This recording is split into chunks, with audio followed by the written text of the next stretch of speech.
cutting across, not just for the police force, but also for the citizens of this county of Nairobi. I'm really pleased to see that, for instance, there's a time we went Central Bank for the people that work in the police force that give them security. Central Bank put fantastic housing for them. Right now, with the housing fund, the housing levy, we are able to now provide institutional housing and hostels for our students. But for me, giving the police more resources so that we can have more training is important.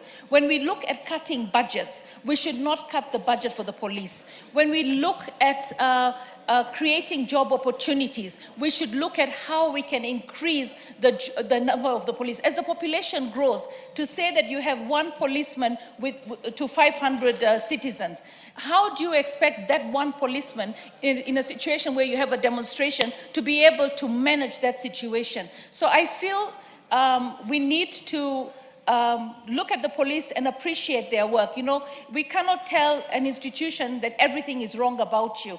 Yesterday, I was so proud of the police force because you had the incident in Nakuru where there was a femicide, where a young woman lost her life and her neck was chopped off. And here is a family that is in distress. And there you find the police have gone and they've already arrested the perpetrator. We had another incident here in Mukuru where a boda boda had actually gone and done arson, and we lost a little girl in the incident in the Mukuru affordable housing. Within no time, the police had got them. So for me, I feel that there are areas where the police are doing a very good job. And we need to also understand that. But there's also the issue of resources. A country sometimes has limited resources, and you find that we're not able to spread it across all the areas that need attention. So for me, I feel that if we put money in improving the police stations, if we put money in improving their accommodation, if we put money in improving their training, and then also their remuneration,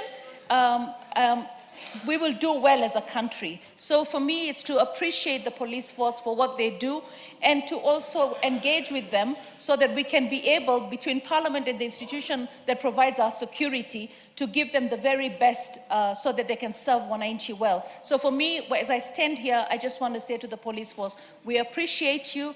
We remember that you're there and you're serving us and you're providing security to all of us, and we want you to continue. The ones who have gone offline, we have the IPOA, and the IPOA is supposed to do what they have to do. Right now, Madam Speaker, I'm dealing with a case where there was a police who ran over a young boy called Ryan, and it was in an estate.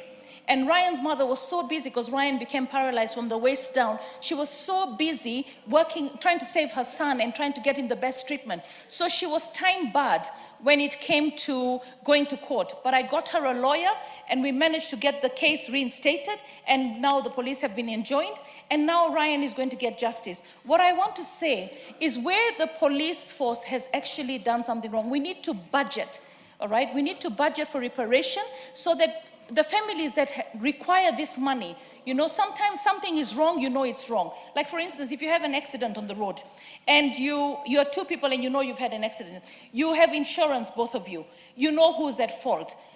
Why not accept liability? I mean, there are times when I've had an accident on the road, and if I know I am wrong, I actually tell the person I accept liability, and I tell my insurer I have paid you. Insurance companies tell us to not accept liability. So in the same way, I want government to operate in that manner.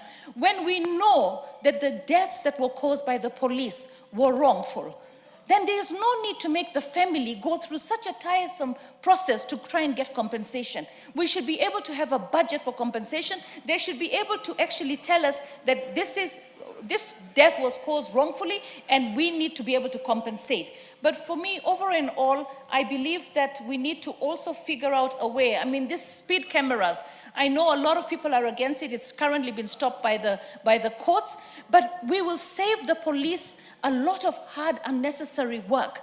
with the speed cameras, because the police might be at one point and at the other point, and then the overspeeding is in the middle, causing a lot of accidents and trying to engage a police force that is already strained with unnecessary work.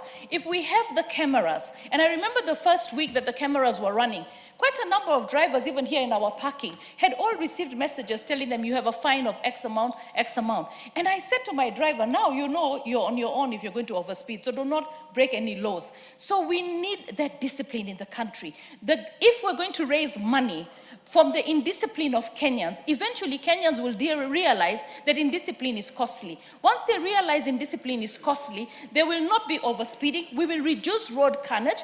We will also allow the police to focus on other areas. I believe as a government, we want to have a society where in the end, we're not just filling up our prisons, we're creating opportunity and we're managing our people. I also believe that the police should have open days in their stations with the people, the citizens that they serve, so that they can be able to harmonize. We don't want to look at a police officer and think, oh, he's just somebody who wants a bribe from me, or he's somebody who's inefficient. I believe that as a country, these police officers did not come from outer space. These police officers are Kenyan citizens. They are our sons and our daughters, and they are working hard. So while we ridicule, let's not stereotype, because not every officer out there it has caused you harm or is going to cause you harm. They're there for law and order. So I want to stand here and say I support the amendment. I believe they should have a retirement age of 60, and I also support that they should be given more resources, and I support that they should be given training, and they should be also given dignified living, which I thank the President for ensuring that we have institutional houses that can actually move the police to dignified living. Thank you, Mr. Speaker. Before Ochanda starts contributing, I want to recognize the presence in the public gallery